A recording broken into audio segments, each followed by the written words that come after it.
Okay. Asanteni sana viewers wangu wote na wote ambao wananifuatilianga kwenye mafundisho yangu. Na asante sana kwa wale pia walikuja kunitembelea na tukaomba nao, tukafanya ibada nao. Nashukuru Mungu na nawashukuru wote. So ni imani yako kwa kile kitu ambacho tuliombea, na ni imani yako na action yako na commitment yako kwa Mungu wako ambaye unaamini. So nawashukuru sana, na leo ningependa kuwajulisha tu ya kwamba sasa inafaa sasa wewe mwenyewe uanze kuangalia nyakati za sahi na nyakati za kale. Angalia sahi. Ukitaka kujua maisha ya sisi sahi yamebadilika, angalia venye mambo yanatendeka. Hakika nawaambia kwa my brother na my sister, jifunze kusamehe. Siku yako ifika, kama uko huru uingie mbinguni. Usikubali watu wakulie. Angalia maisha sasa, by the way. Imefika mahali mpaka matajiri, viongozi wameingilia sasa, kwanza sasa kuchapa vita makanisa. Kanisa mpaka inapigwa vita. Kanisa ambayo inaokoa mtu, kumtoa katika mambo ya usharati, kumtoa katika mambo ya wizi, ukora, ujambazi. Lakini serikali imeingilia. My brother and sister, tafadhali, kwa hiyo nafasi ambayo Mungu amekupatia kwa ajili ya kuona siku ya leo, tarehe ya leo, janza kujiuliza, who are you? Unajijua wewe ni nani? Umeshajiuliza maswali, wewe ni nani? Naongea mpaka na wale hata wote ambao wanaenda kanisani. Kwa sababu unaweza enda kanisani tu lakini hujijui wewe ni nani. Do you know who are you? Machoni pa Bwana, machoni pa Mungu, unajijua wewe ni nani? Wewe ni kiongozi serikalini, wewe ni askari, wewe ni manager wa kampuni fulani, wewe ni mkubwa wa kitu fulani, lakini unajijua wewe ni nani? Wacha kuabudu pesa. Wacha kuangalia tu pesa ndio kila kitu kwa maisha yako. Angalia kesho utakuwa wapi. Sababu unapiga vita kanisa zinabomolewa, unapiga vita, unataka hiyo shamba ambayo unataka, lakini haujui kesho na sekunde itakayofuata utakuwa wapi. Kuna wale ambao walikuwa na waliziacha, walienda. Hata wewe hapo mahali penye unaishi hapo, kuna mwenye alikuwa na aliacha, alienda.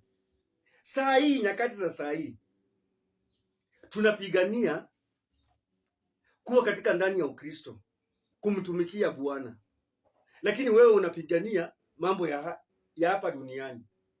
Unapigania kukuwa mtajiri. Yes, it's good kukuwa mtajiri. But unajijua wewe ni nani machoni pa Mungu? Do you know who are you? Na tafadhalini, si kwa ubaya. Wewe ukiwa haumpendi Mungu, wewe ukiwa haumtumikii Mungu, toa matamshi mbaya kwa Mungu. Achana na makanisa zinaokoanga watu. Mungu aokoe mtu, amtoe gerezani, amtoe kwa ujambazi, amtoe kwa kurepu wanawake, amtoe kwa umalaya, amtoe kwa kuua watu, amfanye kuwa mtumishi wa Mungu. Bado tunampiga vita. Hatutaki ahubiri Injili. Hii serikali, hii dunia yetu inaenda wapi? Sasa makanisa zimebomolewa kwa wingi. Sasa makanisa, serikali yetu inataka zifanywe kama biashara. Pia kanisa zitoe ushuru. What is that now? Kuna wale walikuwa walienda. Kuna hapo hiyo shamba yenye unaishi ndani hiyo, kuna mwenye alikuwa alienda. Jameni, serikali yetu. Jameni, vijana, wasichana, wamama, wababa, wazee, amkeni. Amkeni tuenjeze Injili ya Bwana. Amkeni tuokoe wale ambao walipotea. Wewe ambao uko kanisani na umechaguliwa kuwa kama evangelist, fanya kazi yako. Usiwe tu pale kanisani umechaguliwa kuwa kama evangelist wa kwenda kusaidia kutafuta makondoo ukileta kanisani na uko tu pale tu ati wewe ni evangelist. Hiyo jina yako evangelist inakusaidianga nini? Endea watu kama hao wanaopiga kama kanisa vita, waambie jinsi ambavyo katika wokovu kuna matunda unapojitoa, unapoamua kuomba, unapoamua kusoma Biblia, unapokuwa na imani.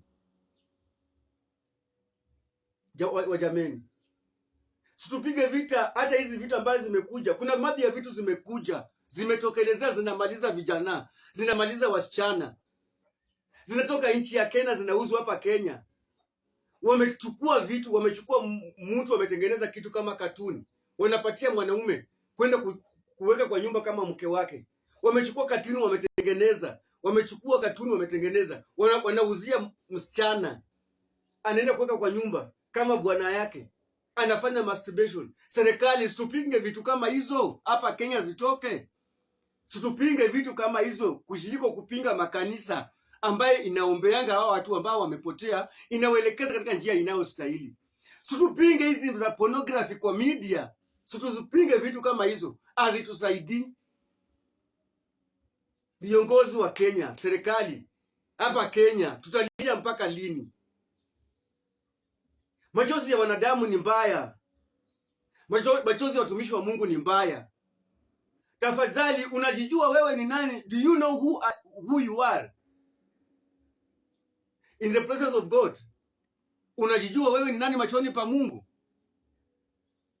Unaipigania kesho inapomolewa, unaipigania leo inapomolewa, lakini kesho unajua kama wewe utakuwa ama utakuwa umeaga dunia huko.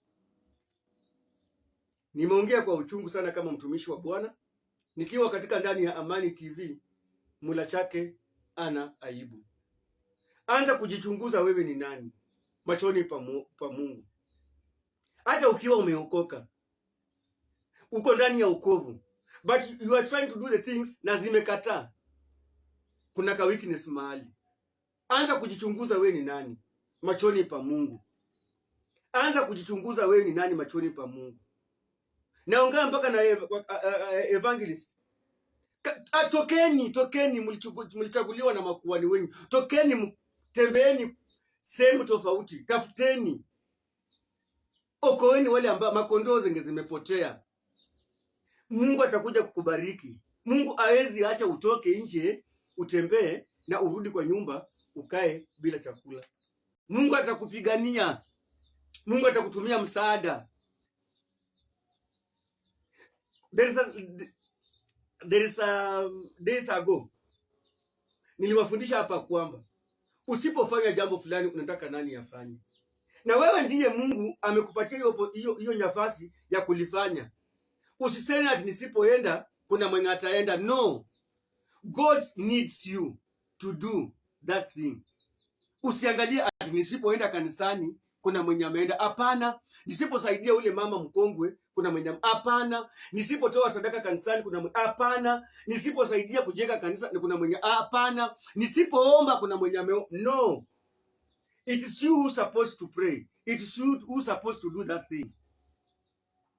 Ni wewe ambaye unafaa utetee makanisa zako. Usipotetea unatarajia nani atetee? Ati wewe uko na mind ati nisipotetea kuna mwenye ametetea. No, it is you who supposed to do that thing. Niliwafundisha. I hope mwenye wanafuatiliaga mafundisho yangu kuanzia mwanzo mpaka mwisho anapetanga ka message na uwanga anabarikiwa. Na and I think your life haiwezi kuwa vile ilikuwa. There is some step utakuwa nayo. So tujiulize ni barabara gani ambayo tunafuata. Serikali support inafaa sasa serikali muunge makanisa mkono. Oh my God. Vijana tutaenda wapi? Wasichana tutaenda wapi? Kama serikali imekataa kupinga mambo ya masturbation, wanaume kulala na wanaume wenzao, wanawake kulala na wanawake wenzao, wanaume kununua vitu kwa hizi maduka kununua vitu kwa hizi maduka kuzifanya kama wanawake. Mwanamke kununua kitu kwa duka kukifanya kama mwanamke. Tupinge vitu kama hizo. Our president, tusaidie vitu kama hizo ziende, zitoke. Zinamaliza watoto wetu. Hizi vitu ambazo zinatuma kwa media all the time. Watu wako uchi. Mtu anatuma picha kwa media akifanya ngono na mwingine. Mpinge vitu kama hizo, pigeni vitu kama hizo zitoke. Na Mungu ataweza kukubariki. Mungu ataweza kukupatia amani hata kama uko na pesa. Lakini Mungu atakupatia amani, ukae utulie. Ukiwa machoni pa watu wanafurahia. Si wanafurahia pesa ambayo uko nayo, wanafurahia uongozi wako. Na wewe ambao umechaguliwa, wewe ni governor, wewe ni senator. Tafadhali tusimame na makanisa. Wamama wajitokeza wakahubiri Injili. Vijana wajitokeza wakahubiri Injili. Tuache kupinga kanisa. Tupinge ya mambo ambayo yamekuja. Tupinge madawa za kulevya. Tupinge mambo yenye yanatumiwa kwa media, vitu kama hizi. Tukae chini tuombe. Tuombe magonjwa yaende. Ulcers, kisonono, ukimwi ziende. Hizo makanisa ambazo mnafunga. Kuna watu wanaponywa kutoka hapo ndani. Kuna mtu alikuwa amepanga kwenda kuiba, lakini alipoingia hapo kanisani akaombewa. Kuna mtu mwenye alikuwa anapanga kujiua, alipoingia pale Mungu akamkomboa. Lakini sasa nyinyi mnazidi kuzifunga. Mnazidi kuzipiga vita. Do you know who you are? Unajijua wewe ni nani? Unajua kesho utakuwa wapi? Sekunde unayofuata hiyo kitu ambayo unapigania, unajua kama utaona ikiendelea? Unajua? Jichunguze wewe mwenyewe. Jichunguze kwanza wewe mwenyewe. Deal with your weakness first. Deal na udhaifu wako kwanza. Deal na udhaifu wako papa. Na Mungu ataweza kukusaidia. Asante kwa wale wageni ambao walinitembelea jana. Tukaomba na pia wakajifungua, na najua Mungu atakupatia ushuhuda. Kanza itapona, TB itapona, kisonono ambayo inakusumbua imekataa kukutoka itapona, ukimwi ndio huyo unaenda, utapona katika jina la Yesu. Kitabu cha Mwanzo 18:14. Ni neno gani lilo gumu la kumshinda Bwana? Wewe unasema tu kuna ukimwi yesi pona. Ndio hiyo inapona katika jina la Yesu. Umaskini na kuondokea. Roho ya delay inaenda. Kuchanganyikiwa unaenda. Kuchanganyikiwa inaenda. In the name of Jesus. In the name of Jesus Christ. Katika jina la Yesu Kristo. Inaenda in the name of Jesus. Imani yako itakuponya. Kuomba kwako kutakusaidia, kusoma Biblia kwako kutakusaidia, na kusaidia wale wengine kutakusaidia. But it's so painful. Naongea kwa machungu sana, sababu dunia hii Kenya yetu hatujui tunaenda wapi na tunaelekea wapi. Kama tumefika mahali pa kupinga makanisa, kubomoa kanisa, oh my God. Oh my God. Mungu aliye juu mbinguni. Mungu aliye juu mbinguni. Tetea watumishi wako. Usiache watumishi wako wakafanywe hivi. Mungu aliye juu mbinguni. Ule ambaye alianza kitu ya kubomoa kama kanisa. Mungu hii mwezi na mwezi ambaye inafuata, fanya jambo fulani. Fanya jambo fulani. Na tutasema ni asante. Tutasema ni asante Mungu. Sababu vita zimechacha. Mambo yamekuwa magumu. Mtoto wako wanateseka, mtoto wako wanalia. Mambo yamekataa Mungu. Mungu mambo yamekataa, na wewe mwenyewe umenena kwa Biblia kwamba hakuna jambo lililo gumu la kukushinda. Bwana tutetee. Yesu tutetee. Tutetee Mungu. Tutetee Baba Rabii. Oh Mesia leo. Tutetee Yesu. Hatuwezi bila msaada wako. Hatuwezi bila msaada wako. Hatuwezi bila msaada wako. Hatuwezi bila msaada wako Baba. Mambo yamekuwa magumu. Tumeshindwa kujijua. sisi ni akina nani. Tumeshindwa kutambua sekunde inayofuata, dakika inayofuata.